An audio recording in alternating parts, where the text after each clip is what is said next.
Bayangin, sehabis demonstrasi besar-besaran karena kematian Mahsa Amini tahun lalu, Iran masih mencekam. Amini tewas di dalam tahanan setelah ditangkap karena dianggap nggak memakai jilbab dengan benar.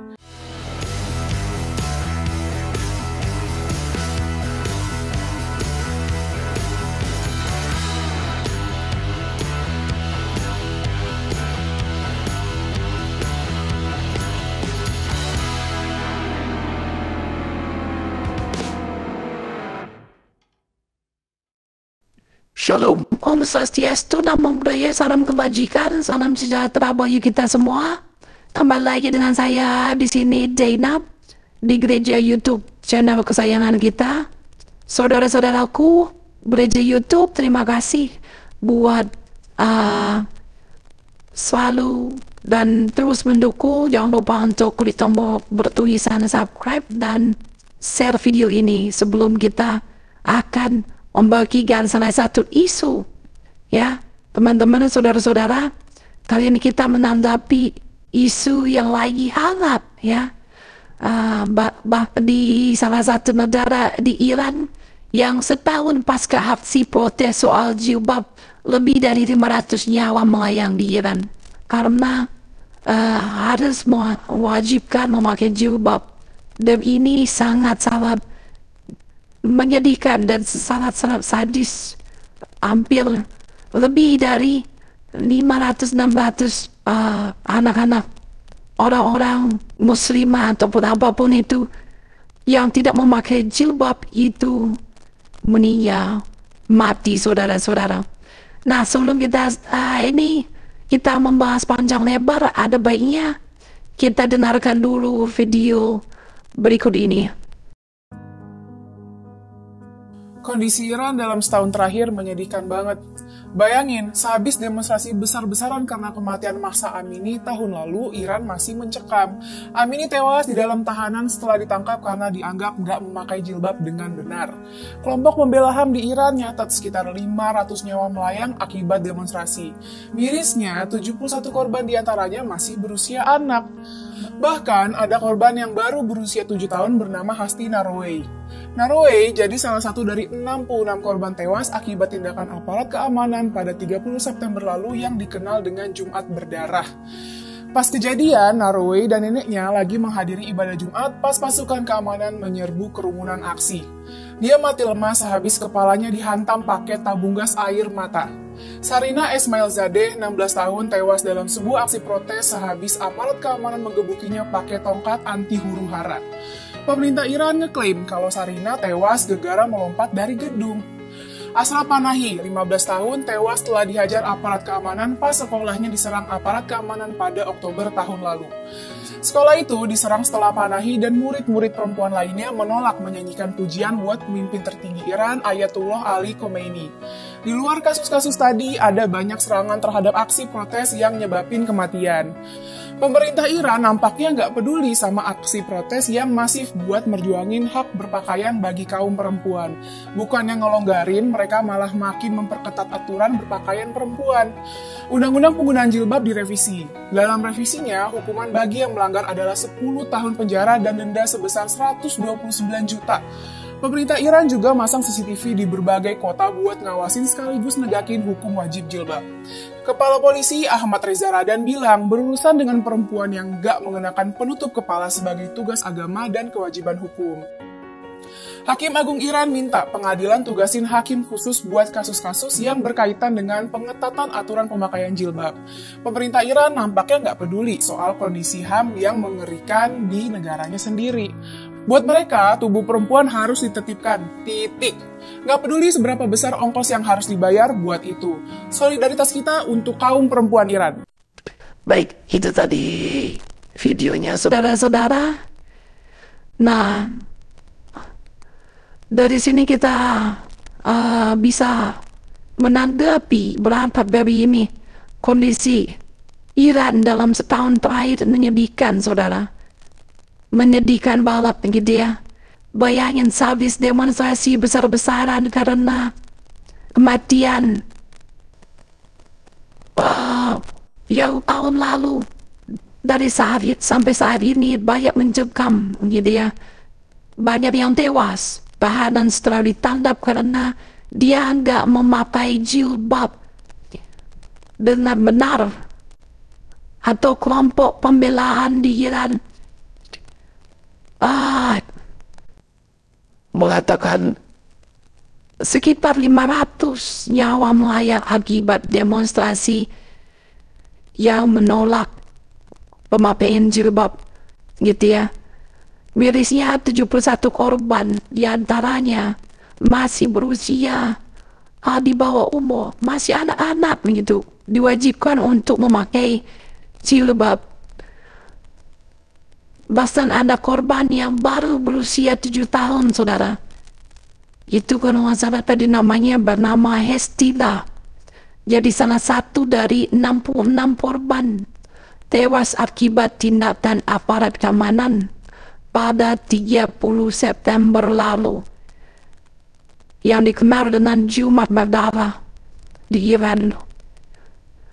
Pas kejadian memang ini sangat-sangat ngeri, saudara. Tahun lalu itu membuat para gempar. Mungkin saudara-saudara tahu lah, pada saat itu masa darah-darah jilbab mereka membunuh, mengambil nyawa orang, gitu ya. Bahkan ada lagi satu yang dizolimi, gitu ya, mati lemas gitu. Banyak juga gitu, habis kepalanya dihantam pakai tabung gas air mata. Itu umur 16 tahun tewas dalam sebuah aksi protes sehabis aparat keamanan menggebuki pakai tongkat anti hura-hura. Pemerintah Iran mengklaim kalau Sarina, atau yang namanya Sarina, sudah tewas di darat melompat dari gedung Astra. Padahal dia itu digebukin, dia dihajar aparat keamanan pas seolahnya diserang aparat keamanan. Dan ini sedih sekali, saudara. Di Iran artinya apa? Mereka itu tidak peduli. Yang penting lu taat sama agama yang ini harus pakai jilbab. Saya juga habis pikir, apa sih kehebatan dari jilbab ini? Sampai-sampai anak di bawah umur aja dianiaya. Sampai-sampai mereka berani menyambut nyawa orang. Bahkan saudara yang tadi kita dengar, dia tak peduli gitu. Pemerintahan Iran ini tidak peduli, gitu ya.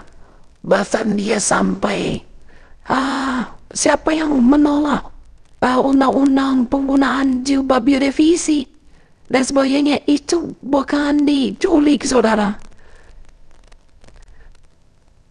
Dan itu yang melawan hal itu bisa dipenjara 10 tahun, penjara dan denda sebesar 129 juta. Ini kan konyol pemerintahan Iran.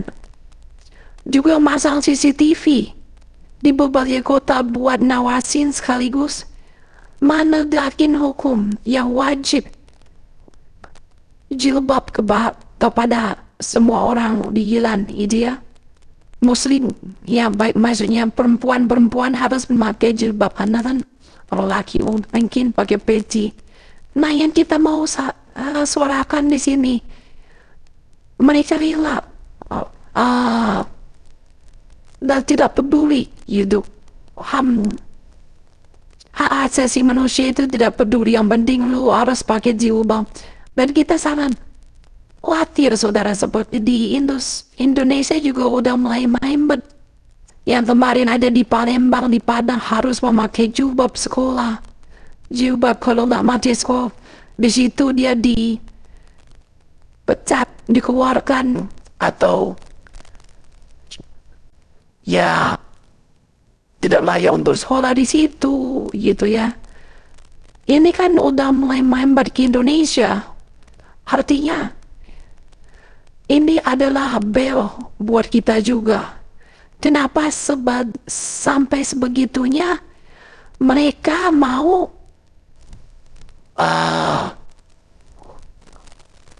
mempertahankan dia harus memakai jilbab gitu.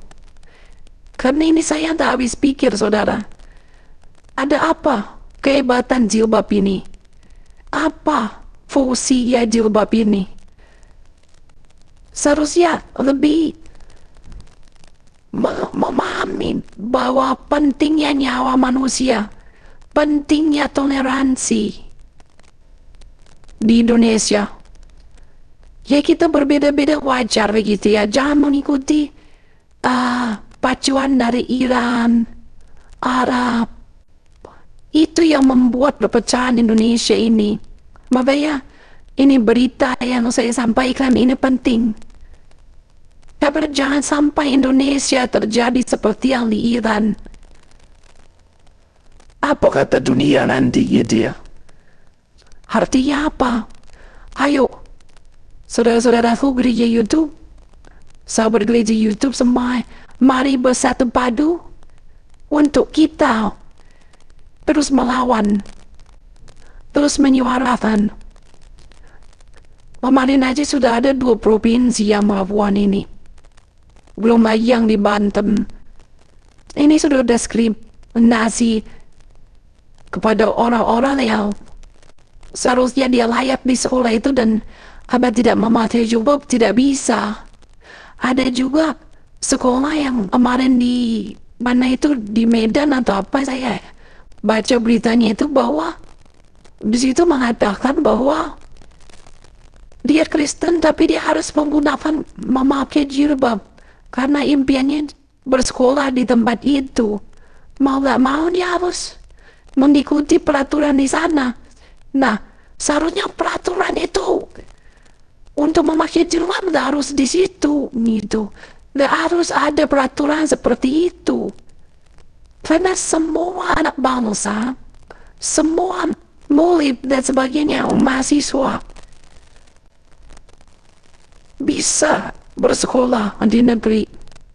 Harus dibatas-batasi, harus dengan menggunakan ini. Iya kan? Itu saudara. Maka dari itu, bagaimana tanggapan Bapak Ibu semua setelah melihat cuplikan video yang baru saja kita saksikan sama-sama, dan juga apa masukan kalian yang tadi saya sampaikan? Apakah sepenting itu jilbab? Apakah harus kehilangan nyawa dulu? Yang di Iran 500 nyawa hilang gara-gara tidak memakai jilbab. Kekerasan yang dilakukan. Silakan tulis di kolom komentar dan pergunakan komentar kita dengan bijak, biar kita juga bisa terus bersuara. Ayo, apa masukan kalian? Kalian cuman beri masukan aja, komentar di bawah. Ini membuat power kita terus tetap menyuarakan. Baik, itu aja dari saya. Yang rindu untuk pemberian kasih untuk mendukung pekerjaan pelayanan kami dapat dilakukan melalui BRI 0421 01 00 3 420 566 atas nama Yayasan Cipta Pelita. Ya, di sini adalah yayasan yang didahului oleh gereja YouTube untuk membentuk, membangun, bertumbuhnya narasumber-narasumber yang rindu untuk menginjil, yaitu salah satunya Mufpadin yang terima Tuhan Yesus, dan ayamnya lihat seperti saya sendiri, Zainab yang belajar seperti ini, dididik, diajarkan, dan dibuat bertumbuh. Saya mulai mengisi di gereja YouTube, dan akhirnya ya bertumbuh gitu ya. Maka dari itu saya juga minta maaf kalau ada salah perkataan, perbuatan atau karena saya baru, saya rindu bayar Tuhan dan saya diberi kesempatan di naungan yayasan ini bersama rekan-rekan lainnya yang dalam pendalaman Alkitab maupun pelajaran gitu ya. Kita terus belajar dan di sini puji Tuhan kita pergunakan DJ YouTube untuk membangun suatu wadah yang saling menopang, memberkati, dan pastinya berdampak. Mari dukung pelayanan kami, pekerjaan kami di pelayanan Yayasan Cipta Pelita ini dan Gereja YouTube. Terima kasih untuk waktunya. Tuhan Yesus memberkati kita semua.